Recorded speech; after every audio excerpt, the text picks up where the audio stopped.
ಅರೆ ಕಡಿಮೆ ಹಾಕು ಆದ್ರೆ ಅಸಲಿ ಹಾಕು. MDH ಕಾಶ್ಮೀರಿ ಕೆಂಪು ಮೆಣಸಿನ ಪೌಡರ್. ಇದರ ಕೆಂಪು ಬಣ್ಣ ಅದ್ಭುತ, ಖಾರ ಕಡಿಮೆ ಆದರೂ ರುಚಿಕರ. MDH ಕಾಶ್ಮೀರಿ. MDH ಜನ ಮಸಾಲ. ಈಗ ಕಡಲೆ ಇರಲಿ, ಹಲಸಂದೆ ಬೀಜ, ಕಪ್ಪು ಕಡಲೆ ಅಥವಾ ಬಿಳಿ ಕಡಲೆ, ಎಲ್ಲವೂ ಸ್ವಾದಿಷ್ಟವಾಗುತ್ತೆ. ಬೆಳಗ್ಗೆ ಎದ್ದು ಎಲ್ಲರೂ ಕೂಡ ನಿಮ್ಮ ಮನೆಗಳಿಗೆ ಬಂದಂತಹ ಪೇಪರ್ ಅನ್ನ ನೋಡಿದಾಗ ಫ್ರಂಟ್ ಪೇಜ್ ಅಲ್ಲೇ ಒಂದು ಅಡ್ವರ್ಟೈಸ್ಮೆಂಟ್ ಇತ್ತು. ಕರ್ನಾಟಕ ಸರ್ಕಾರದಿಂದ ಕೊಟ್ಟಂತಹ ಒಂದು ಅಡ್ವರ್ಟೈಸ್ಮೆಂಟ್, ಜಾಹೀರಾತು ಇವತ್ತು ಸದನದಲ್ಲಿ ಗದ್ದಲಕ್ಕೆ ಸಾಕ್ಷಿಯಾಗಿತ್ತು. ಅದರ ಬಗ್ಗೆ ಮಾಹಿತಿಯನ್ನು ಕೊಡ್ತೀವಿ. ಎರಡನೆಯ ಟಾಪ್ ಸ್ಟೋರಿ, ಜಾರ್ಜ್ ಅವರು ರಾಜೀನಾಮೆ ಕೊಡೋದಕ್ಕೆ ಮುಂದಾಗಿದ್ರ. ಅವರ ಇಲಾಖೆಯಲ್ಲಿ ಮುಖ್ಯಮಂತ್ರಿ ಸಿದ್ದರಾಮಯ್ಯವರ ಪುತ್ರ ಯತೀಂದ್ರ ಸಿದ್ದರಾಮಯ್ಯವರ ಹಸ್ತಕ್ಷೇಪ ಮಾಡ್ತಿದ್ದಾರೆ ಅಂತೇಳಿ ಬೇಸರಗೊಂಡು ಅವರು ನನಗೆ ಸಹವಾಸನೆ ಬೇಡ, ನನಗೆ ಮಂತ್ರಿಗಿರಿ ಬೇಡ, ನಾನು ಸಿದ್ದರಾಮಯ್ಯ ಜೊತೆ ಇರ್ತೀನಿ ಅಂತ ಹೇಳಿ ಅವರು ರಾಜೀನಾಮೆ ಕೊಡೋದಕ್ಕೆ ಮುಂದಾಗಿದ್ರ. ಬಿಜೆಪಿ ಆರೋಪ ಇತ್ತು. ಇದು ಎರಡನೆಯ ಟಾಪ್ ಸ್ಟೋರಿ. ಇನ್ನು ಮೂರನೇ ಟಾಪ್ ಸ್ಟೋರಿ, ಅತ್ಯಂತ ಪ್ರಮುಖವಾದಂತಹ ವಿಚಾರ ಅಂತಂದ್ರೆ ಅಕ್ಕಿ ದುಡ್ಡಿಯಲ್ಲಿ ಏನಾಯ್ತು. ಬೆಳಗಾವಿಯಲ್ಲಿ ನಡೆದಂತಹ ಸೆಷನ್ ಅಲ್ಲಿ ಗೃಹಲಕ್ಷ್ಮಿ ಹಣ ಏನಾಯ್ತು ಅಂತೇಳಿ ಪ್ರಶ್ನೆ ಕೇಳಿ ಬಂತು. ಈ ಜಂಟಿ ಸದನದಲ್ಲಿ ಅಕ್ಕಿ ದುಡ್ಡಿನ ಬಗ್ಗೆ ಸಾಕಷ್ಟು ಚರ್ಚೆಗೆ ಕಾರಣವಾಯಿತು. ಮಹೇಶ್ ತೆಂಗಿನಕಾಯಿ ಅವರು ಆರೋಪವನ್ನ ಮಾಡ್ತಾರೆ, 500 ಕೋಟಿ ಹತ್ರ ದುಡ್ಡೇ ಬಂದಿಲ್ಲ ಅಂತಂದ್ರೆ ಸಚಿವ ಮುನಿಯಪ್ಪ ಅವರು ನನಗೆ ಗೊತ್ತೇ ಇಲ್ಲ, ಒನ್ ವರ್ಡ್ ಆನ್ಸರ್, ನನಗೆ ಗೊತ್ತೇ ಇಲ್ಲ. ಹಾಗಾದ್ರೆ ದುಡ್ಡೆಲ್ಲೋಯ್ತು? ಸಿದ್ದರಾಮಯ್ಯವರ ಕನಸಿನ ಯೋಜನೆಗಳಲ್ಲಿ ಒಂದಾಗಿರುವಂತಹ ಅನ್ನಭಾಗ್ಯ ಯೋಜನೆ. ಅಕ್ಕಿ ಕೊಡ್ತೀವಿ, ದುಡ್ಡು ಕೊಡ್ತೀವಿ, ಮಾತಿಗೆ ತಪ್ಪಬಾರದು. ದುಡ್ಡು ಕೊಡಬೇಕಿತ್ತು, ದುಡ್ಡು ಕೊಟ್ಟಿಲ್ಲ. ಕೇಳಿದ್ರೆ ನನಗೆ ಗೊತ್ತೇ ಇಲ್ಲ ಅಂತ ಹೇಳ್ತಾರೆ ಸಚಿವರು. ಹಾಗಾದ್ರೆ ಅಕ್ಕಿ ದುಡ್ಡು ಎಲ್ಲೋಯ್ತು? ಈ ಮೂರು ಟಾಪ್ ಸುದ್ದಿಗಳ ಜೊತೆಲಿ ಒಂದಷ್ಟು ಪ್ರಮುಖ ಸುದ್ದಿಗಳನ್ನ ನಿಮ್ಮ ಮುಂದೆ ಇಡ್ತಾ ಹೋಗ್ತೀನಿ. ಅದಕ್ಕಿಂತ ಮುಂಚೆ ಈ ಕ್ಷಣದ ಹೆಡ್ಲೈನ್ಸ್. ಮನ್ರೇಗಾ ಪರ ಸಿದ್ದು ಸರ್ಕಾರದ ಜಾಹೀರಾತು, ಕಾಂಗ್ರೆಸ್ನಿಂದಲೇ ಹಣ ಭರಿಸುವಂತೆ ಬಿಜೆಪಿ ಪಟ್ಟು, ಅಪಪ್ರಚಾರ ನಿಲ್ಲಿಸುವಂತೆ ಪ್ರಿಯಾಂಕಾ ಖರ್ಗೆ ಸಿಟ್ಟು. ಗೃಹಲಕ್ಷ್ಮಿ ಬಳಿಕ ಅನ್ನಭಾಗ್ಯದ ಮೇಲೆ ಅನುಮಾನ, ಜನರ ಜೇಬು ಸೇರಿಲ್ವಂತೆ 2025 ಜನವರಿ ಹಣ, ಉತ್ತರ ಕೊಡಬೇಕಿದ್ದ ಸಚಿವ ಮುನಿಯಪ್ಪ ಮೌನ. ಸಿದ್ದು ಸರ್ಕಾರದಲ್ಲಿ ವರ್ಗಾವಣೆ ಜಟಾಪಟಿ, ಸಚಿವ ಕೆಜೆ ಜಾರ್ಜ್ ರಾಜೀನಾಮೆ ವದಂತಿ, ಯತೀಂದ್ರ ಹಸ್ತಕ್ಷೇಪ ಸುಳ್ಳು ಅಂತ ಮಂತ್ರಿ ಚಾಟಿ. ಅಪೆಕ್ಸ್ ಬ್ಯಾಂಕ್ ಅಧ್ಯಕ್ಷರ ಆಯ್ಕೆ ಕದನ, ಪಟ್ಟು ಬಿಡದ ಸಿದ್ದು, ಡಿಕೆಶಿ ಬಣ, ಚುನಾವಣೆ ಮುಂದೂಡಲು ಸರ್ಕಾರದ ತೀರ್ಮಾನ.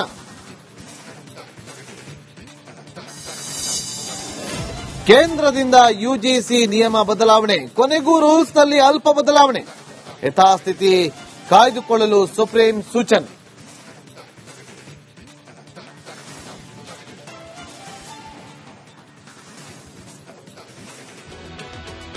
ಇವತ್ತು ಯಾವುದೇ ಪೇಪರ್ ಅನ್ನ ನೋಡಿದ್ರು, ದಿನಪತ್ರಿಕೆಯನ್ನ ನೋಡಿದ್ರು ಕೂಡ ಸರ್ಕಾರಿ ಜಾಹೀರಾತು ಸದ್ದು ಮಾಡ್ತಾ ಇತ್ತು. ಅದೇ ವಿಚಾರ ಇವತ್ತು ಅಧಿವೇಶನದಲ್ಲಿ ಚರ್ಚೆ ಆಯಿತು. ಆಡಳಿತ ವಿಪಕ್ಷ ನಾಯಕರು ಪರಸ್ಪರ ವಾಗ್ದಾಳಿಯನ್ನ ಕೂಡ ನಡೆಸಿದ್ರು. ಈ ರಿಪೋರ್ಟ್ ನೋಡ್ಕೊಂಡ್ಬನ್ನಿ.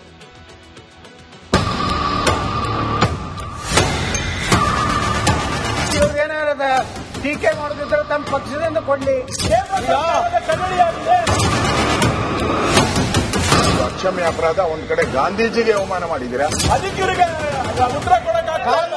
ಮೋದಿ ಸರ್ಕಾರ ಮನ್ರೇಗಾ ಬದಲಿಗೆ ಜಿ ರಾಮ್ಜಿ ಕಾನೂನು ತಂದು ಸಾಲು ಸಾಲು ಬದಲಾವಣೆ ಮಾಡಿದೆ. ಅದೇ ಕಾರಣಕ್ಕೆ ಕಾಂಗ್ರೆಸ್ ಕೆರಳಿ ಕೆಂಡವಾಗಿದೆ. ಇದೇ ವಾರ ಬೆಂಗಳೂರಲ್ಲಿ ಬೃಹತ್ ಸಮಾವೇಶ ನಡೆಸಿ ಕೈಪಡೆ ಆಕ್ರೋಶ ಹೊರಹಾಕಿತ್ತು.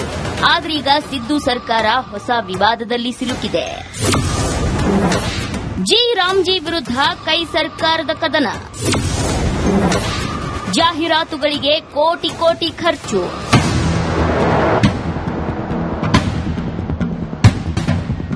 ಸಿದ್ದರಾಮಯ್ಯ ಸರ್ಕಾರ ಇವತ್ತು ಮನ್ರೇಗಾ ಕುರಿತು ಜಾಹೀರಾತು ನೀಡಿದೆ.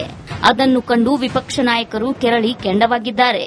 ಸುಖ ಸುಮ್ಮನೆ ಹಣ ಖರ್ಚು ಮಾಡುತ್ತಿದ್ದಾರೆ ಅಂತ ಆರೋಪ ಮಾಡಿದ್ದಾರೆ.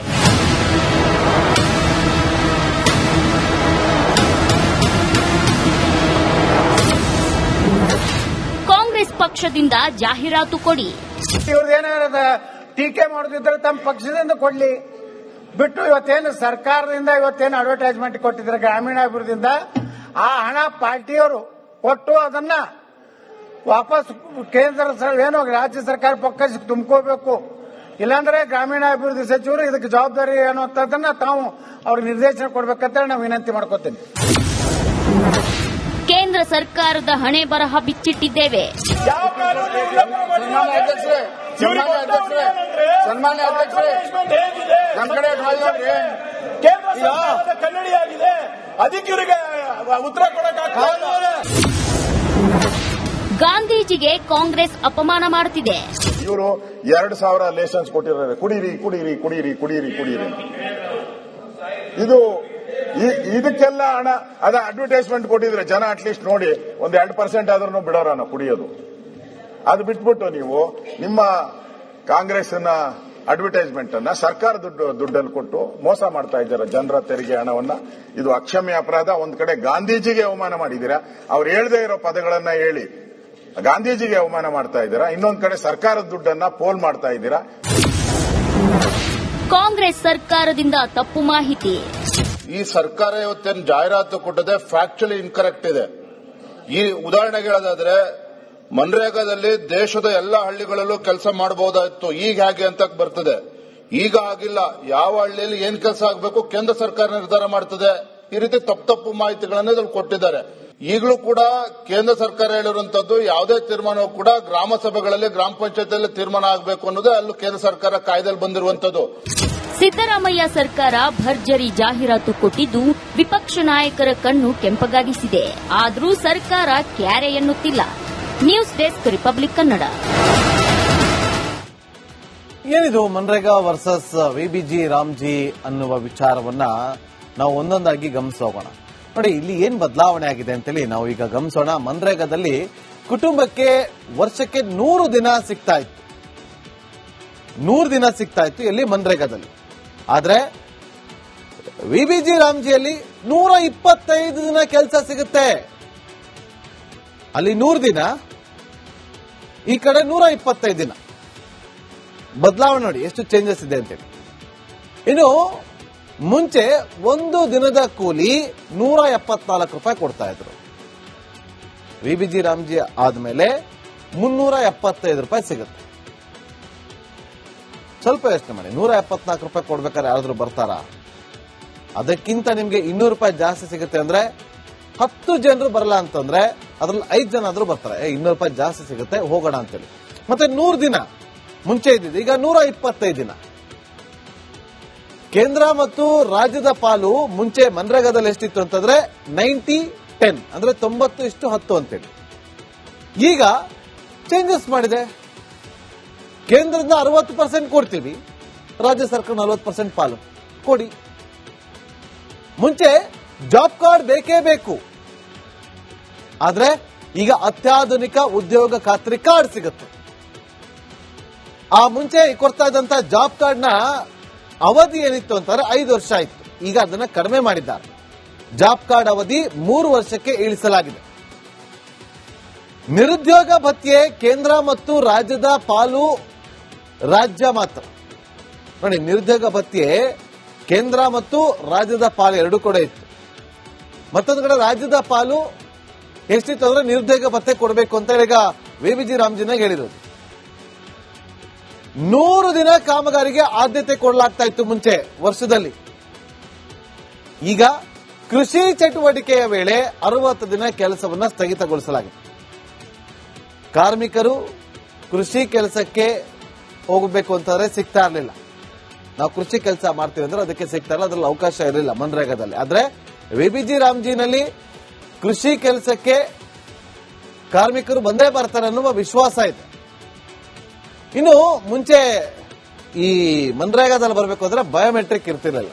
ಆದ್ರೆ ಇಲ್ಲಿ ಹಾಜರಾತಿಗೆ ಬಯೋಮೆಟ್ರಿಕ್ ಬೇಕೇ ಬೇಕು ಅಂತ ಹೇಳಲಾಗ್ತಾ ಇದೆ. ಇಲ್ಲಿ ಏನೆಲ್ಲ ಕೆಲಸಗಳಾಗ್ತಾ ಇತ್ತು ಅಂತಂದ್ರೆ ಅಂತರ್ಜಲ, ಕುಡಿಯುವ ನೀರು, ನಾಲೆ ಅಭಿವೃದ್ಧಿ ಮಾತ್ರ ಆಗ್ತಾ ಇತ್ತು. ಇಲ್ಲಿ ಜಿ ರಾಮ್ಜಿನಲ್ಲಿ ಹವಾಮಾನ, ಪ್ರವಾಹ ತಡೆ, ಮಣ್ಣಿನ ಆರೈಕೆಗೂ ಕೂಡ ಆದ್ಯತೆಯನ್ನ ಕೊಡಲಾಗ್ತಾ ಇದೆ. ಮುಂಚೆ 15 ದಿನದ ಒಳಗಡೆ ಸಂಬಳವನ್ನ ಕೊಡಬೇಕಾಗಿತ್ತು. ಈಗ ಆಗಲ್ಲ.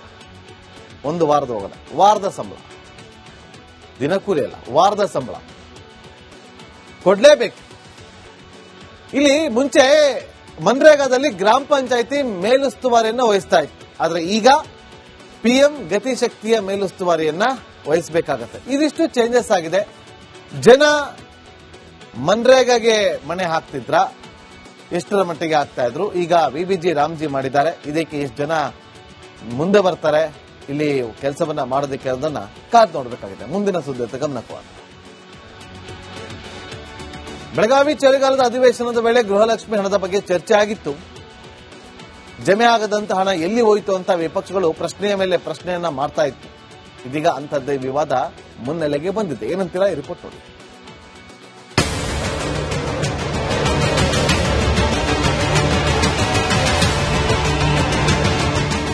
ಸಿಎಂ ಸಿದ್ದರಾಮಯ್ಯ ಸರ್ಕಾರ ಒಂದಲ್ಲೊಂದು ಗೊಂದಲದಲ್ಲಿ ಸಿಲುಕುತ್ತಲೇ ಇದೆ. ರಾಜ್ಯದಲ್ಲಿ 5 ಗ್ಯಾರಂಟಿಗಳನ್ನು ಜಾರಿ ಮಾಡಿದ ಕಾಂಗ್ರೆಸ್ ನೇತೃತ್ವದ ರಾಜ್ಯ ಸರ್ಕಾರದ ಯೋಜನೆಗಳು ಸರಿಯಾಗಿ ಫಲಾನುಭವಿಗಳಿಗೆ ತಲುಪಿದೆಯಾ ಅಥವಾ ಅವು ಸರಿಯಾಗಿ ಜಾರಿಯಾಗುತ್ತಿಲ್ವಾ ಎನ್ನುವುದರ ಕುರಿತು ಒಂದೊಂದೇ ಮಾಹಿತಿ ಬಹಿರಂಗವಾಗುತ್ತಿದೆ. ಗೃಹಲಕ್ಷ್ಮಿ ಬಳಿಕ ಅನ್ನಭಾಗ್ಯಕ್ಕೂ ಕಳಂಕ. 2025ರ ಜನವರಿ ಹಣವನ್ನೇ ಕೊಟ್ಟಿಲ್ವಂತೆ. ಗೃಹಲಕ್ಷ್ಮಿ ಬಾಕಿಯಾಯಿತು. ಇದೀಗ ಅನ್ನಭಾಗ್ಯದ ಹಣ ಬಾಕಿ ಇರುವ ಬಗ್ಗೆ ವಿಧಾನಸಭೆಯಲ್ಲಿ ಇಂದು ಪ್ರಸ್ತಾಪವಾಗಿತ್ತು. ಈ ಹಿಂದೆ ಸದನದಲ್ಲಿ ಗೃಹಲಕ್ಷ್ಮಿ ಹಣ ಬಿಡುಗಡೆಯಾಗಿಲ್ಲ ಅಂತ ಚರ್ಚೆ ನಡೆದಿತ್ತು. ಇದಾದ ಬಳಿಕ ಗೃಹಲಕ್ಷ್ಮಿ ಹಣ ಫಲಾನುಭವಿಗಳ ಖಾತೆಗೆ ಜಮಾ ಆಗ್ತಾ ಇದೆ. ಇದೀಗ ಅನ್ನಭಾಗ್ಯ ಯೋಜನೆಯ ಕತೆ. 1.27 ಕೋಟಿ ಪಡಿತರಿಗೆ 657 ಕೋಟಿ ಕೊಟ್ಟಿಲ್ಲ. 2025ರ ಜನವರಿ ತಿಂಗಳದ್ದು ಸುಮಾರು 1,27,00,000 ಪಡಿತರಿಗೆ ಸುಮಾರು ಇವತ್ತಿನವರೆಗೆ ಹಣ ಜಮೆ ಆಗಿಲ್ಲ. 1,27,00,000 ಕಾರ್ಡ್ದಾರಿಗೆ 657 ಕೋಟಿ ರೂಪಾಯಿ ಇವತ್ತಿನವರೆಗೂ ಹಣ ಜಮೆ ಆಗಿಲ್ಲ. ಅದನ್ನ ಯಾಕಂತೇಳಿ ಮಾನ್ಯ ಸಚಿವರು ಸ್ಪಷ್ಟೀಕರಣ ಕೊಡಲಿ. ಆ ಜನವರಿ ತಿಂಗಳಲ್ಲಿ ನಾವು ಅವರಿಗೆ ಪತ್ರ ವ್ಯವಹಾರ ಮಾಡಿ ರೇಟ್ ಏನ್ ಫಿಕ್ಸ್ ಮಾಡ್ತೀವಿ, ಟ್ರಾನ್ಸ್ಪೋರ್ಟೇಷನ್ ಚಾರ್ಜ್ ಇವೆಲ್ಲ ವ್ಯವಹಾರಗಳು ಮಾಡಬೇಕಾದ್ರೆ ಫೆಬ್ರವರಿ ಬಂತು. ಅಕ್ಕಿ ಕೊಡೋದಕ್ಕೆ ದುಡ್ಡು ಡಿಪಾಸಿಟ್ ಮಾಡಿದ್ವಿ. ಅವರು ಅಕ್ಕಿ ಕೊಡೋದು ಸ್ವಲ್ಪ ತಡ ಆಯಿತು. ಇದು ಟ್ರಾನ್ಸಿಟ್ ಪೀರಿಯಡ್ ಏನ್ ಜನವರಿ ಇತ್ತು, ಅದರಲ್ಲಿ ಅವರ ಆದೇಶದ ಮೇರೆಗೆ ನಾವು ಏನು ಕೊಡಬೇಕಂತ ಅಕ್ಕಿಯನ್ನು ಶುರು ಮಾಡಿದ್ವಿ. ಮತ್ತೆ 2 ತಿಂಗಳದು ಒಂದೇ ಸಾರಿ ಕೊಡಬೇಕಾಯ್ತು ಅಂತ 15 ಕೆಜಿ ಕೊಡುವಂತ ಸಂದರ್ಭ ಮಾರ್ಚಿಯಲ್ಲಿ ಬಂತು. ಆದ್ರಿಂದ ನಮ್ಮ ಕಡೆಯಿಂದ ಏನು ವ್ಯತ್ಯಾಸ ಆಗಿಲ್ಲ. ಅವರು ಕೊಟ್ಟಂತ ಆದೇಶನ ಪಾಲನೆ ಮಾಡಿ ನಾವು ಅಕ್ಕಿಯನ್ನು ಕೊಡುವಂತ ಕೆಲಸ ಮಾಡಿದೆ. ಫೆಬ್ರವರಿ ಅಕ್ಕಿ ಕೊಟ್ರಿ, ಜನವರಿ ಹಣ ಎಲ್ಲಿ? ಮುಂದೆ ಫೆಬ್ರವರಿ 2025ರ ಮಾಹಿತಿ ಫಲಾನುಭವಿಗಳಿಗೆ ಅಕ್ಕಿ ಕೊಡಲು ಪ್ರಾರಂಭಿಸಲಾಗಿದೆ. ಅಂದ್ರೆ 2025 ಫೆಬ್ರವರಿಯಿಂದ ಅಕ್ಕಿಯನ್ನು ಕೊಡುವಂತ ಪ್ರಾರಂಭ ಮಾಡಿದ್ದಾರೆ. ನಾನು ಅದನ್ನು ಕೇಳಿಲ್ಲ, ಫೆಬ್ರವರಿಯಿಂದ ಅಕ್ಕಿ ಕೊಟ್ಟದ್ರ ಬಗ್ಗೆ ಪ್ರಶ್ನೆ ಇಲ್ಲ. ಆದ್ರೆ ಉಳಿದಿರ್ತಕ್ಕಂಥ ಜನವರಿ ತಿಂಗಳದ್ದು ಹಣನೂ ಇಲ್ಲ, ಅಕ್ಕಿನೂ ಇಲ್ಲ. ಕೇಂದ್ರ ಸರ್ಕಾರದ 5 ಕೆಜಿ ಅಕ್ಕಿ ಬಂದಿದೆ ಜನವರಿಗೆ, ಆದ್ರೆ ರಾಜ್ಯ ಸರ್ಕಾರದ್ದು 5 ಕೆಜಿ ಅಕ್ಕಿನೂ ಇಲ್ಲ, ಹಣನೂ ಇಲ್ಲ. ಹಾಗಾದ್ರೆ ಸುಮಾರು 657 ಕೋಟಿ ರೂಪಾಯಿ ಏನಾಯ್ತು?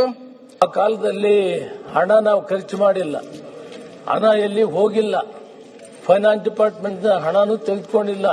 ನಾವು ಕೇಂದ್ರ ಸರ್ಕಾರ ಒಂದು ಆದೇಶ ಕೊಟ್ಟ ಮೇಲೆ ಅದನ್ನು ಪಾಲನೆ ಮಾಡೋದ್ರಲ್ಲಿ ಆ ತಿಂಗಳಲ್ಲಿ ಗ್ಯಾಪ್ ಆಗಿದೆ. ದುಡ್ಡು ತಗೊಂಡಿಲ್ಲ, ಹಂಚಿಕೆನೂ ಮಾಡಿಲ್ಲ. ತಕ್ಷಣ ಕೇಂದ್ರ ಸರ್ಕಾರ ಅಕ್ಕಿ ಕೊಡ್ತಾನೆ, ಅಕ್ಕಿ ಕೊಡುವಂತ ಕೆಲಸ ಮಾಡಿದೆ. ಗೊತ್ತಿಲ್ಲ ಮುನಿಯಪ್ಪಗೆ ಗೊತ್ತಿಲ್ಲ. ನಾನು ಸ್ಪಷ್ಟವಾಗಿ ಕೇಳಕತ್ತೀನಿ, ಜನವರಿ 2025ರ ಹಣವನ್ನು ಹಾಕ್ತಿರೋ ಅಕ್ಕಿ ಕೊಡ್ತಿರೋ? ಸ್ಪಷ್ಟೀಕರಣ ಕೊಡ್ರಿ. ಸ್ಪಷ್ಟವಾಗಿ ಹೇಳಿದ್ದಾರೆ ಅವರು. ಅವಕಾಶ ಆಗಲಿಲ್ಲ. ಕೇಂದ್ರ ಸರ್ಕಾರ ಆದೇಶನ ಪಾಲನೆ ಮಾಡಬೇಕಾಯ್ತು, ಕೊಡಕ್ಕೆ ಅವಕಾಶ ಆಗಿಲ್ಲ. ಆದೇಶ ಪಾಲನೆ ಮಾಡಿ ಅಕ್ಕಿ ಅವ್ರು ಕೊಟ್ಟ ತಕ್ಷಣ ಅಕ್ಕಿಯನ್ನು ಕೊಟ್ಟಿದ್ದೇವೆ. ಕೈ ತೋರಿಸುವ ಬದಲು ಕಾಲು ತೋರಿಸೋಕಾಗುತ್ತಾ? ಹರಿಪ್ರಸಾದ್ ಮಾತಿಗೆ ವಿಪಕ್ಷ ಸದಸ್ಯರ ಆಕ್ರೋಶ. ಅವತ್ತು ರಾಜ್ಯಪಾಲರಿಗೆ ಮುಂದೆ ಹೋಗಿ ಕೈ ತೋರಿಸಿ ತಪ್ಪದು. ಕಳೆದ ಕೂಡ್ರಿ 2025 ಸಭಾಪತಿಗಳು ಏನ್ ಹೇಳ್ತಾರೆ, ಕಾಲ್ ತೋರ್ಸಕ್ಕಾಗುತ್ತಾ ಅಂತಿದ್ದಾರೆ. ಅಂದ್ರೆ ರಾಜ್ಯಪಾಲ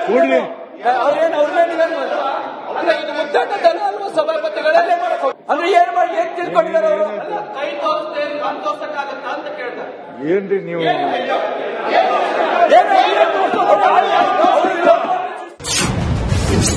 ಡಿಕೆ ಹರಿಪ್ರಸಾದ್ ವಿರುದ್ಧ ಕೆರಳಿದ ಬಿಜೆಪಿ.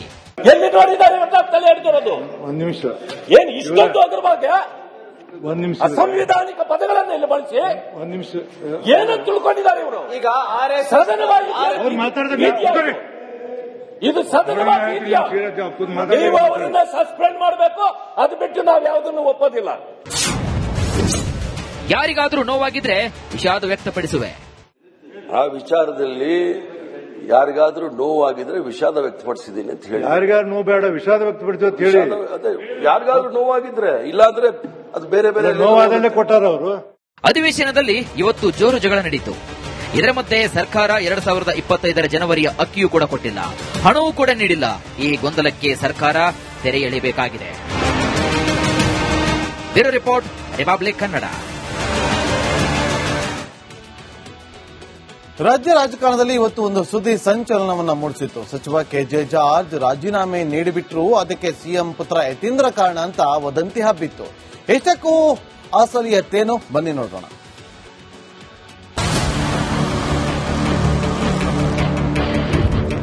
ಇಂಧನ ಇಲಾಖೆಯಲ್ಲಿ ಸಿಎಂ ಪುತ್ರ ಯತೀಂದ್ರ ಹಸ್ತಕ್ಷೇಪಕ್ಕೆ ಬೇಸತ್ತು ಸಚಿವ ಕೆಜೆ ಜಾರ್ಜ್ ರಾಜೀನಾಮೆ ನೀಡಲು ಮುಂದಾಗಿದ್ರಂತೆ. ಇಂಥದ್ದೊಂದು ವಿಚಾರ ಇವತ್ತು ರಾಜ್ಯ ರಾಜಕಾರಣದಲ್ಲಿ ಹಲ್ಚಲ್ ಸೃಷ್ಟಿಸಿತ್ತು.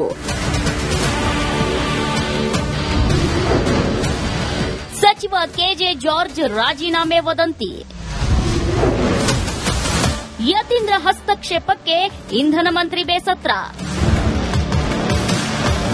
ಇಂಧನ ಇಲಾಖೆಯಲ್ಲಿ ಯತೀಂದ್ರ ಹಸ್ತಕ್ಷೇಪದಿಂದ ಕೆಲ ಅಧಿಕಾರಿಗಳ ವರ್ಗಾವಣೆ ಅಮಾನತು ಆಗಿದೆಯಂತೆ.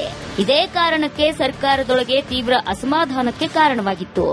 ಈ ಬೆಳವಣಿಗೆಯಿಂದ ಇಂಧನ ಸಚಿವ ಜಾರ್ಜ್ ಬೇಸತ್ತಿದ್ರಂತೆ.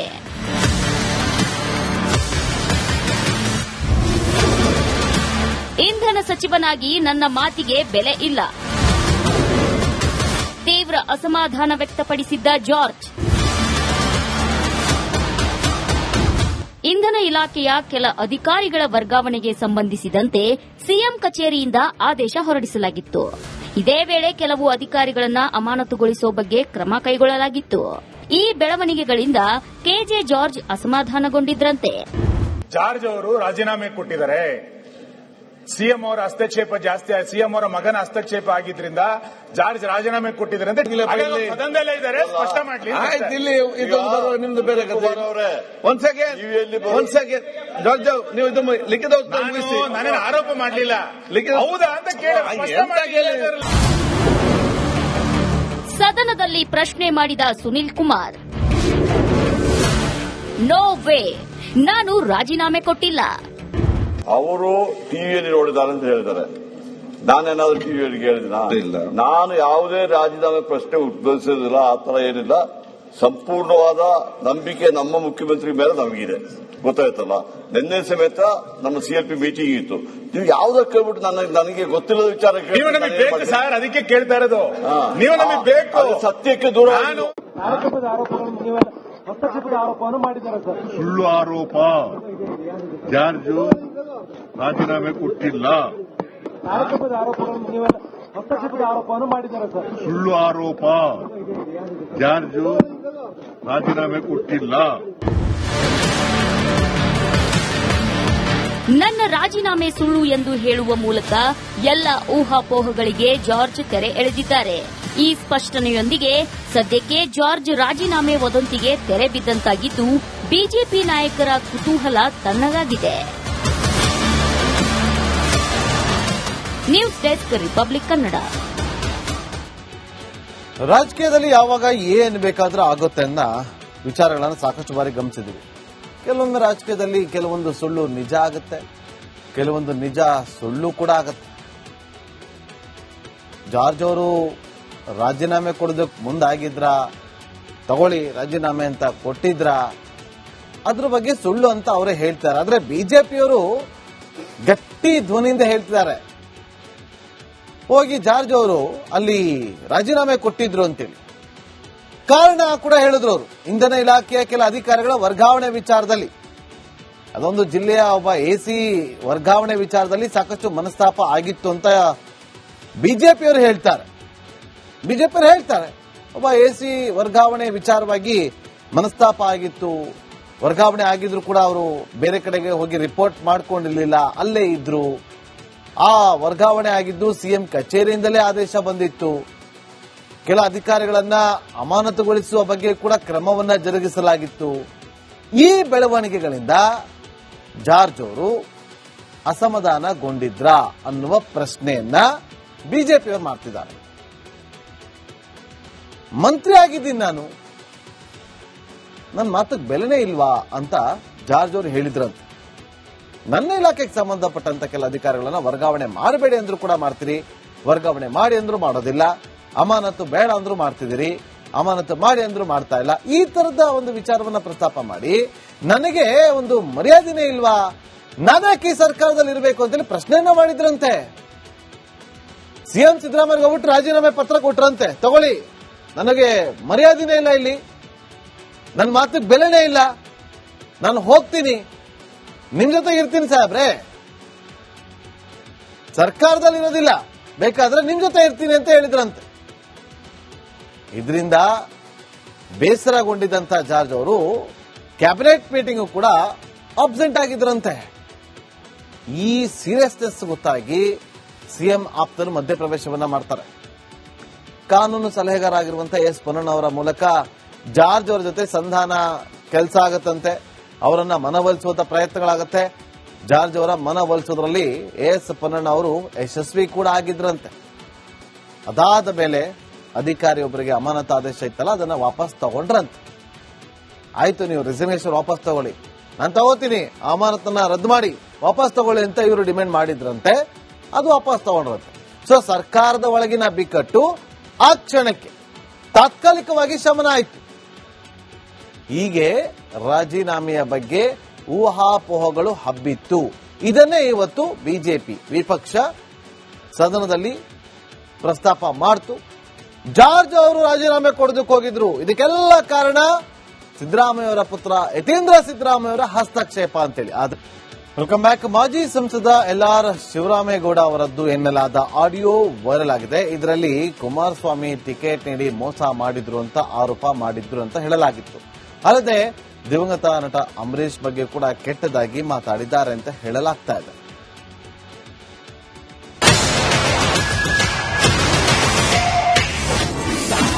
ರಾಜಕೀಯದಲ್ಲಿ ಶಿವರಾಮೇಗೌಡ ಆಡಿಯೋ ಸ್ಫೋಟ, ಸ್ಪಷ್ಟನೆ ಕೊಡಲಾಗದೆ ಕಾಂಗ್ರೆಸ್ ನಾಯಕನ ಪೇಚಾಟ. ಮಾಜಿ ಸಂಸದ LR ಶಿವರಾಮೇಗೌಡ ಆಕ್ಷೇಪಾರ್ಹ ಹೇಳಿಕೆಗಳು ರಾಜಕೀಯ ವಲಯದಲ್ಲಿ ಹಲ್ಚಲ್ ಸೃಷ್ಟಿಸಿವೆ. ಕುಮಾರಸ್ವಾಮಿ ಬಗ್ಗೆ ವಾಗ್ದಾಳಿ ನಡೆಸಿದ್ದೂ ಅಲ್ಲ, ಮಾಜಿ ಸಂಸದ ಸಚಿವ ದಿವಂಗತ ಅಂಬರೀಶ್ ಬಗ್ಗೆಯೂ ಅವಹೇಳನಕಾರಿ ಪದ ಬಳಸಿದ್ದಾರಂತೆ. ಅವನ ಅಂಬರೀಶ್ ಅಂತ ಇದ್ದಲ್ಲ, ಆ ನನ್ನ ಮಗನ ಪಾರ್ಟಿ ಕರ್ಕೊಂಡ್ಬಂದು ಆ ನನ್ನ ಮಗ ನಮ್ಮ ಜಿಲ್ಲೆಯಲ್ಲಿ ಕಾಂಗ್ರೆಸ್ನೇ ತೊಳೆದೊಂಟೋದ ನನ್ನ ಮಗ. ನಾನೇನು ಒರಿಜಿನಲ್ JDS ಅಲ್ಲ, ಜಾಗ ಇಟ್ಕೋ. ನಾನು ವಿಧಿ ಇಲ್ದಲೇ JDS ಬಂದೆ, ಬಿಜೆಪಿಗೂ ಹೋದೆ ಬೇಕಾಗಿ. ನಾನವನಲ್ಲ ಎಂದ ಶಿವರಾಮೇಗೌಡ. ಎಐ ಬಳಸಿ ಮಾಡಿರೋ ಆಡಿಯೋ ಎಂದ ಕೈನಾಯಕ. ಆಡಿಯೋ ವೈರಲ್ ಆದ ಬೆನ್ನಲ್ಲೇ LR ಶಿವರಾಮೇಗೌಡ ಒಂದು ಪತ್ರ ಬರೆದಿದ್ದು, ನಾನವನಲ್ಲ, ನನಗೇನು ಗೊತ್ತಿಲ್ಲ ಎಂದಿದ್ದಾರೆ. ಅಂತೂ ನಾನು JDS ಕಾರ್ಯಕರ್ತರ ಜೊತೆ ಮಾತನಾಡಿದ್ದು ನಿಜ, ಆದ್ರೆ ಕೆಟ್ಟದಾಗಿ ಮಾತನಾಡಿರುವ ಪದಗಳು ನನ್ನದಲ್ಲ. ನಟ ಅಂಬರೀಶ್ ಬಗ್ಗೆಯೂ ಆಗ್ಲಿ ಅಥವಾ G ಮಾದೇಗೌಡರ ಬಗ್ಗೆ ಆಗ್ಲಿ ಅಥವಾ ಯಾವುದೇ ನಾಯಕರ ಬಗ್ಗೆ ಅವಾಚ್ಯ ಶಬ್ದ ಬಳಸಿಲ್ಲ. ದಯವಿಟ್ಟು ಆ ವ್ಯಕ್ತಿಯ ಫೋಟೋವನ್ನ ಚಾಟ್ GTPಯಲ್ಲಿ ಹಾಕಿ ಸರ್ಚ್ ಮಾಡಿ, ಎಲ್ರಿಗೂ ಸಾಕ್ಷಿ ಸಿಗುತ್ತೆ. ನಾನು ಪರಿಣಾಮವಾಗಿ ನನ್ನ ವಿರುದ್ಧ ಈ ಮತ್ತೆ ನಾಗಮಂಗಲದಲ್ಲಿ ಪ್ರವಾಸ ಆರಂಭಿಸಿರೋ ಕಾರಣಕ್ಕೆ ಈ ಷಡ್ಯಂತ್ರ ರೂಪಿಸಲಾಗಿದೆ. ನನ್ನದಲ್ಲದ ಹೇಳಿಕೆಗಳಲ್ಲಿದ್ದರೂ ಕೂಡ ಅಂಬರೀಶ್ ಅಭಿಮಾನಿಗಳಿಗೆ ನೋವಾಗಿದ್ರೆ ನಾನು ವಿಷಾದವನ್ನ ವ್ಯಕ್ತಪಡಿಸುತ್ತೇನೆ ಅಂತ ಹೇಳಿದ್ದಾರೆ. LR ಶಿವರಾಮೇಗೌಡ ಒಂದು ವೇಳೆ ಅಂಬರೀಶ್ ವಿರುದ್ಧ ಮಾತನಾಡಿದ್ರೆ ಮಂಡ್ಯದ ಜನ ಕ್ಷಮಿಸೋದಿಲ್ಲ. ಆದ್ದರಿಂದ ಈ ವಿವಾದದ ಬಗ್ಗೆ ಒಂದು ತನಿಖೆ ಆಗಬೇಕಾಗಿದೆ. Bureau report, republic Kannada. ಮುಂದಿನ ಭಾಗ DKC ಬಣದ ಕಿತ್ತಾಟ ಜೋರಾಗಿದೆ. ಅದರಿಂದ ಹೈಕಮಾಂಡೇ ಕಂಗಾಲಾಗೋಗಿದೆ.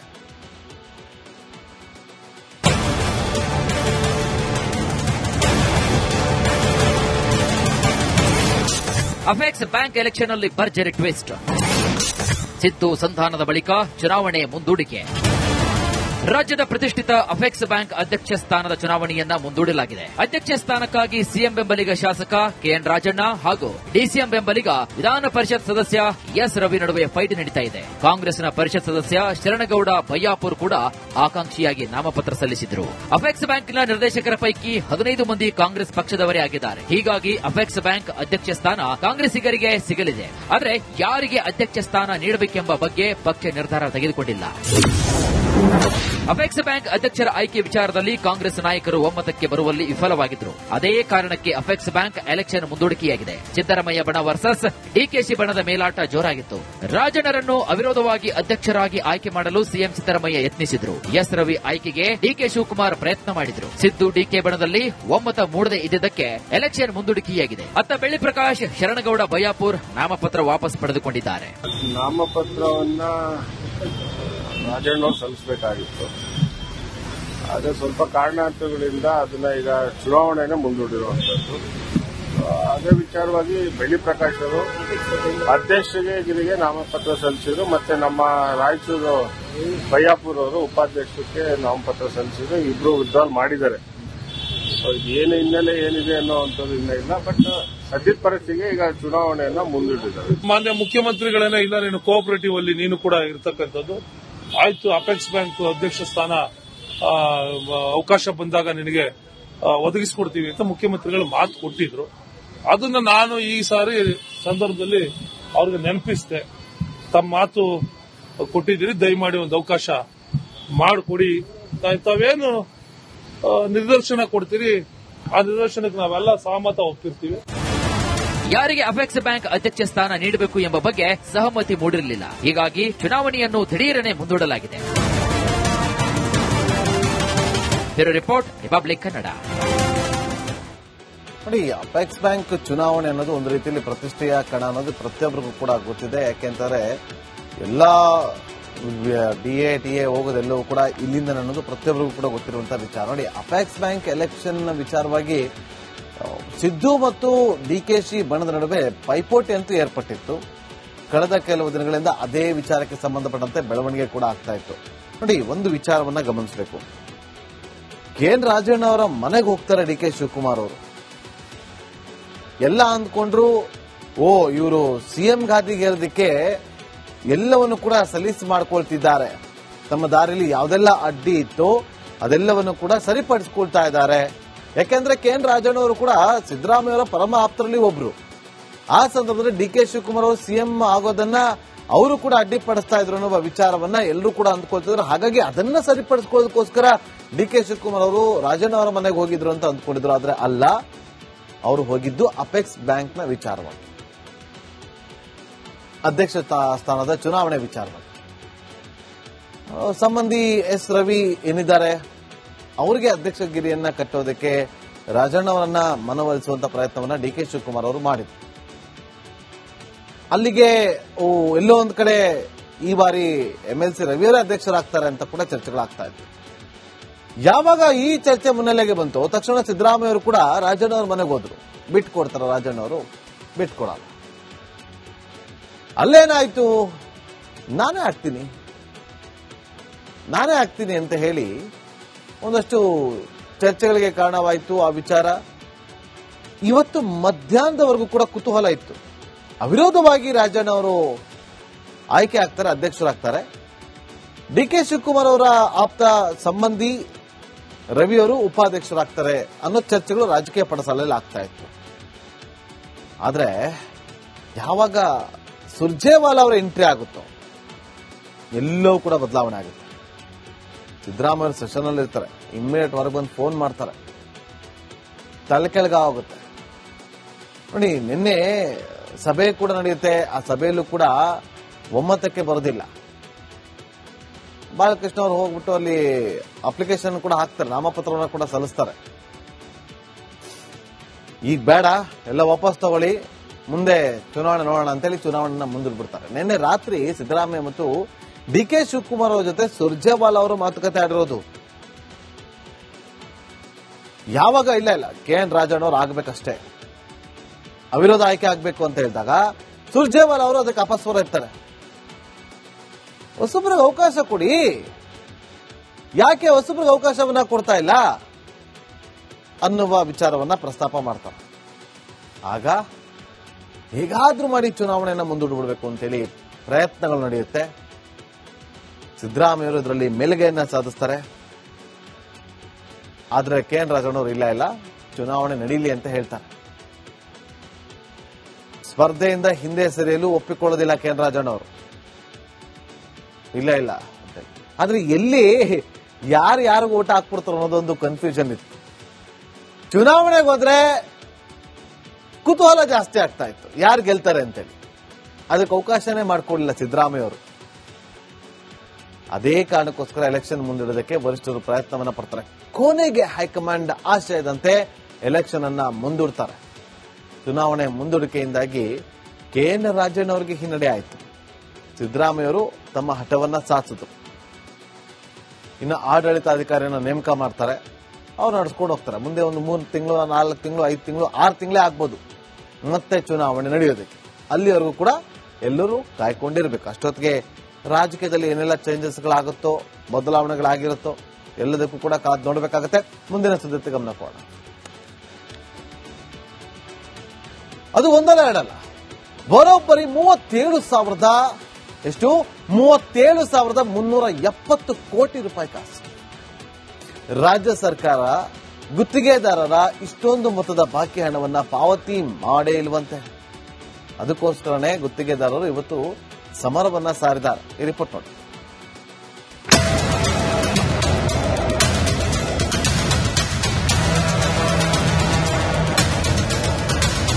ಊರಿಗೆ ರೋಡ್ ಆಗ್ಬೇಕು ಅಂದ್ರು, ಚರಂಡಿ ಮಾಡಿಸಬೇಕು ಅಂದ್ರು, ಯಾವುದೇ ಅಭಿವೃದ್ಧಿ ಕಾಮಗಾರಿ ಆಗ್ಬೇಕು ಅಂದ್ರೆ ಗುತ್ತಿಗೆದಾರರು ಬೇಕೇ ಬೇಕು.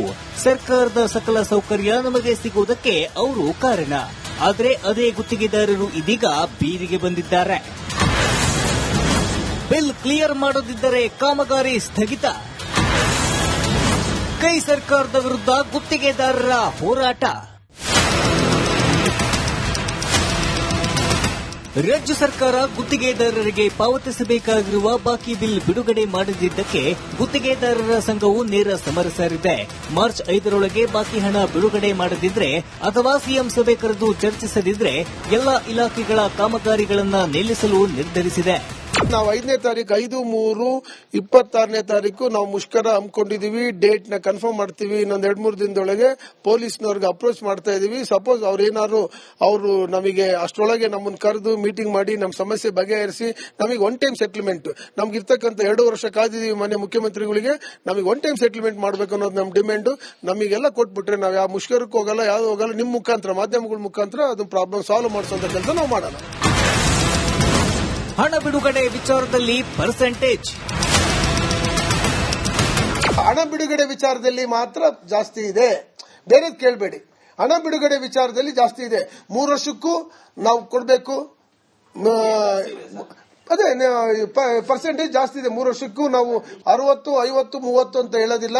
ಹಣ ಬಿಡುಗಡೆ ವಿಚಾರವಾಗಿ ಎಲ್ಲಾ ಇಲಾಖೆಗಳು ಜಾಸ್ತಿ ತಗೊಂತಾ ಇರೋ ಅದನ್ನ ಮಾನ್ಯ ಮುಖ್ಯಮಂತ್ರಿಗಳು ಅವ್ರನ್ನ ಕರೆದ್ಬಿಟ್ಟು ಕಡಿಮೆ ಮಾಡಬೇಕು. ಅವ್ರು ಕರೆದೇಳಿರೋ ನಾವು ಹೇಳ್ತೀವಲ್ಲ, ಕಡಿಮೆ ತಗೊಳ್ಳಿ ಅಂತ. ಗುತ್ತಿಗೆದಾರ ಸಂಘವು ಮಾರ್ಚ್ 5ರ ಗಡುವು ನೀಡಿದ್ದು, ಅಷ್ಟರೊಳಗೆ ಸರ್ಕಾರ ಸ್ಪಂದಿಸದಿದ್ರೆ ರಾಜ್ಯದ ಎಲ್ಲಾ ಸರ್ಕಾರಿ ಕಾಮಗಾರಿಗಳು ಬಂದ್ ಆಗಲಿದೆ. Bureau report, republic Kannada. ಯಾವ ಇಲಾಖೆಯಲ್ಲಿ ಎಷ್ಟೆಷ್ಟು ಬಾಕಿ ಇದೆ ಅನ್ನೋದನ್ನ ಕ್ವಿಕ್ ಆಗಿ ನೋಡ್ತಾ ಹೋಗೋಣ. ಡಿ.ಕೆ. ಶಿವಕುಮಾರ್ ಅವರ ಜಿಬಿಎ 2600 ಕೋಟಿ ಬಾಕಿ ಇದೆ ಬಿಲ್. ಜಲಸಂಪನ್ಮೂಲ ಇಲಾಖೆ 13,000 ಕೋಟಿ ಬಾಕಿ ಇರೋದು. ಇನ್ನು ಲೋಕೋಪಯೋಗಿ ಇಲಾಖೆ ಸಚಿವರಾಗಿರುವಂತಹ ಸತೀಶ್ ಜಾರಕಿಹೊಳಿ ಅವರ ಇಲಾಖೆಯಿಂದ 13,000 ಕೋಟಿ ಬಾಕಿ ಇದೆ. ಆರ್ಡಿಪಿಆರ್ ಇಲಾಖೆಯಿಂದ ಪ್ರಿಯಾಂಕ್ ಖರ್ಗೆ ಅವರ ಇಲಾಖೆ 3,800 ಕೋಟಿ ರೂಪಾಯಿ ಬಾಕಿ ಇರೋದು. ಸಣ್ಣ ನೀರಾವರಿ ಇಲಾಖೆ ಎಸ್ ಬೋಸರಾಜ್ ಅವರ ಇಲಾಖೆಯಲ್ಲಿ 3,000 ಕೋಟಿ ಬಾಕಿ ಇದೆ. ಇನ್ನು ವಸತಿ ಇಲಾಖೆ, ವಸತಿ ಮತ್ತು ವಕ್ಫ್ ಬೋರ್ಡ್ ಜಮೀರ್ ಅಹಮದ್ ಖಾನ್ ಅವರ ಸಚಿವರು, ಆ ಇಲಾಖೆಯಲ್ಲಿ 2,600 ಕೋಟಿ ರೂಪಾಯಿ ಬಾಕಿ ಇದೆ. ಇನ್ನು ನಗರಾಭಿವೃದ್ಧಿ ಬೈರತಿ ಸುರೇಶ್ ಅವರ ಇಲಾಖೆ 2,000 ಕೋಟಿ, ಸಂತೋಷ್ ಲಾಡ್ ಅವರು ಕಾರ್ಮಿಕ ಇಲಾಖೆ 2,000 ಕೋಟಿ ಬಾಕಿ ಇದೆ. ಗಣಿ ಮತ್ತು ಭೂ ವಿಜ್ಞಾನ ಇಲಾಖೆಯ ಎಸ್ ಮಲ್ಲಿಕಾರ್ಜುನ್ ಅವರ ಇಲಾಖೆಯಲ್ಲಿ 2,600 ಕೋಟಿ ಬಾಕಿ ಇದೆಯಂತೆ. ಎಲ್ಲಿ ಹೋಗ್ಬೇಕು ಹೇಳಿ ಅವರು ಕಾಂಟ್ರಾಕ್ಟರ್ಗಳು, ಎಲ್ಲಿ ಹೋಗ್ಬೇಕು? 36,000 ಕೋಟಿನಲ್ಲಿ 50% ಕಮಿಷನ್ ಅಂತಂದ್ರೆ 18,000 ಕೋಟಿ ಕಮಿಷನ್ನೇ ಕೊಡಬೇಕಾ? ಇನ್ನೆಲ್ಲಿಂದ ಗುಣಮಟ್ಟದ ಕಾಮಗಾರಿಗಳು ನಡೆಯುತ್ತೆ? ಕಳಪೆ ಕಾಮಗಾರಿಗಳು ಯಾಕೆ ಹೇಳ್ತೀವಿ? ಇದಕ್ಕೇನೆ. 100 ರೂಪಾಯಿ ಒಂದು ಅಂದಾಜು ಇಟ್ಕೊಳ್ಳಿ. 100 ರೂಪಾಯಿ ಒಂದು ಸಿಮೆಂಟ್ ಅಂತಂದ್ರೆ ಅದರಲ್ಲಿ 50 ರೂಪಾಯಿ ಕಮಿಷನ್ ಕೊಡ್ತಾರೆ. ಇನ್ನು 50 ರೂಪಾಯಿಗೆ ಏನ್ ಸಿಮೆಂಟ್ ತತ್ತಾನ?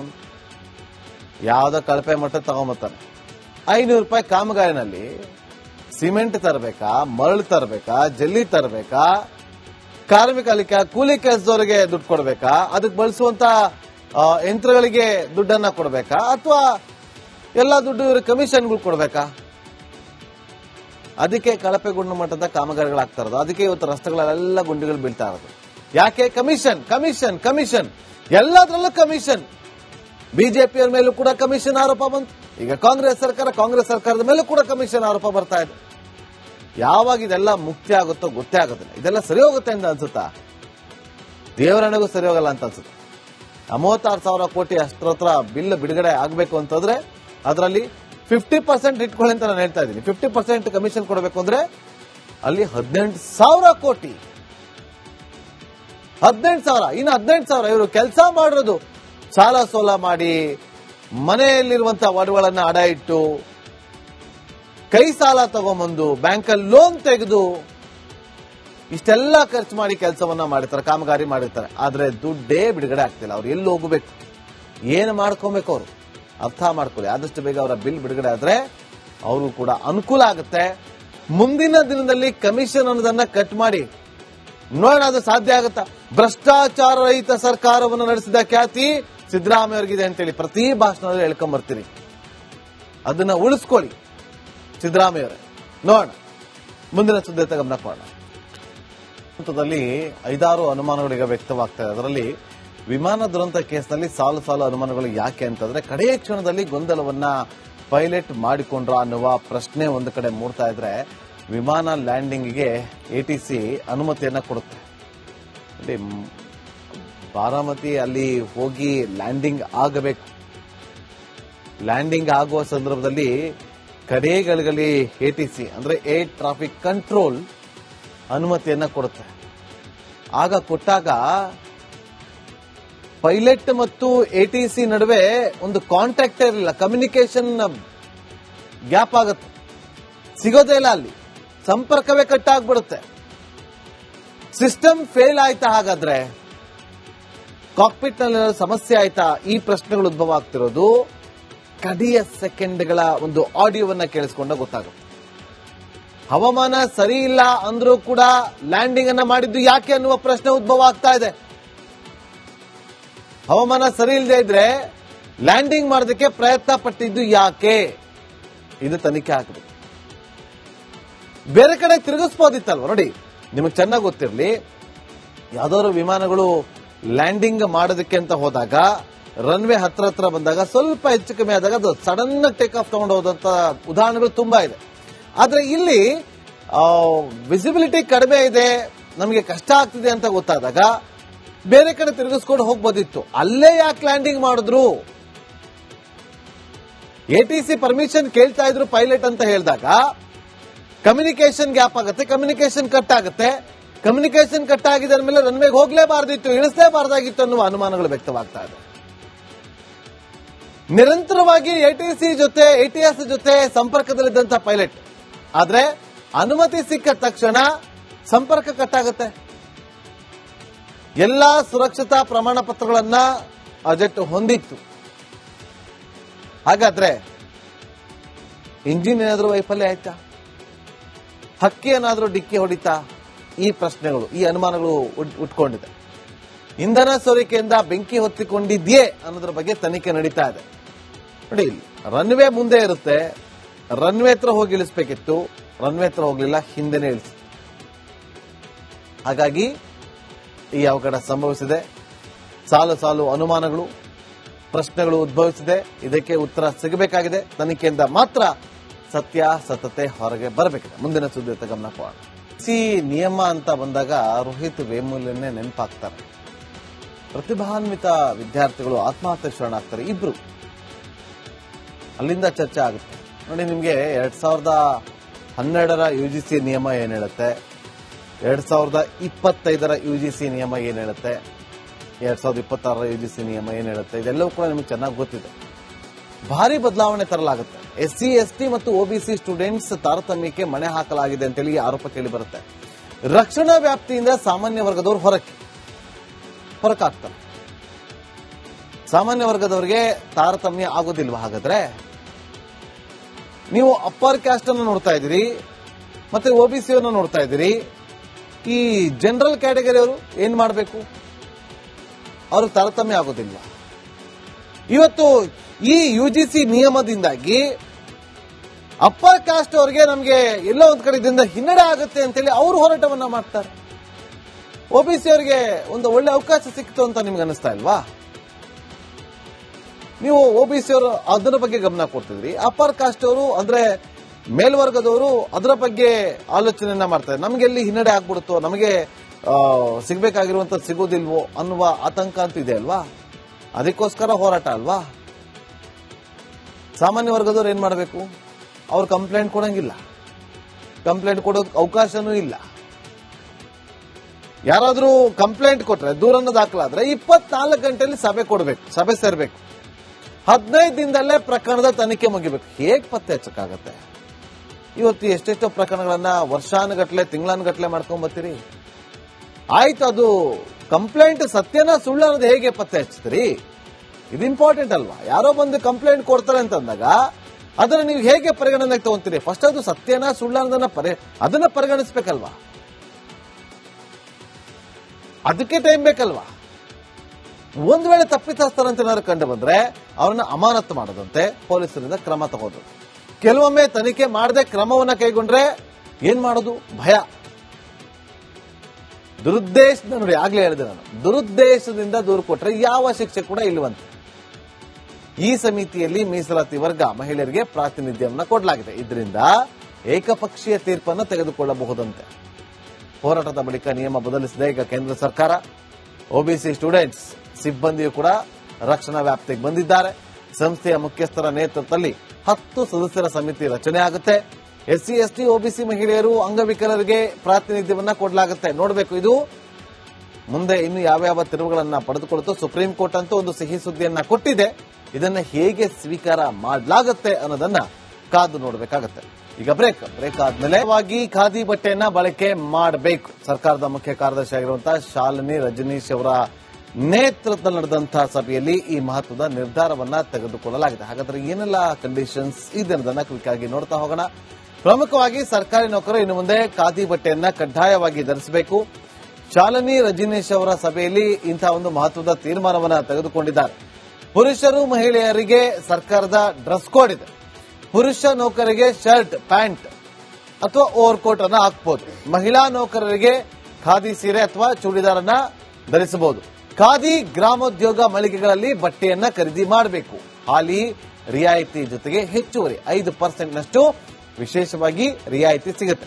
ಕೈಗೆಟುಕುವಂತ ದರದಲ್ಲಿ ಸಿಗುತ್ತೆ ಗುಣಮಟ್ಟದ ಖಾದಿ ಬಟ್ಟೆಗಳು. ಸರ್ಕಾರಿ ನೌಕರರಿಗೆ ಆ ಮೂಲಕ ಸಿಹಿ ಸುದ್ದಿಯನ್ನ ಕೊಟ್ಟಂತ ಸರ್ಕಾರ MSIL ಮೂಲಕ ಸರ್ಕಾರಿ ನೌಕರ ಕ್ಯಾಂಟೀನ್ ಅನ್ನು ಓಪನ್ ಮಾಡೋದಕ್ಕೆ ಮುಂದಾಗಿದೆ. 2026-27ನೇ ಸಾಲಿನ ಬಜೆಟ್ನಲ್ಲಿ ಯೋಜನೆಯನ್ನು ಘೋಷಣೆ ಮಾಡೋದಕ್ಕೆ ತೀರ್ಮಾನವನ್ನ ಕೂಡ ತೆಗೆದುಕೊಳ್ಳಲಾಗಿದೆ. ಅಲ್ಲೂ ಕೂಡ ರಿಯಾಯಿತಿ ದರದಲ್ಲಿ ದಿನಬಳಕೆ ವಸ್ತು ಪೂರೈಕೆಗೆ ನಿರ್ಧಾರವನ್ನ ತೆಗೆದುಕೊಳ್ಳಲಾಗಿದೆ. ಪೊಲೀಸ್ ಇಲಾಖೆಯವರು ಕೂಡ ಒಂದು ಗುಡ್ ನ್ಯೂಸ್ ಅನ್ನ ಕೊಟ್ಟಿದೆ. ಹುಟ್ಟುಹಬ್ಬ ಯಾವ್ದಾದ್ರು ಭಾವನಾತ್ಮಕವಾದಂತಹ ದಿನ ಇದ್ರೆ ಅವತ್ತು ಅವರಿಗೆ ರಜೆ ಸಿಗುತ್ತೆ.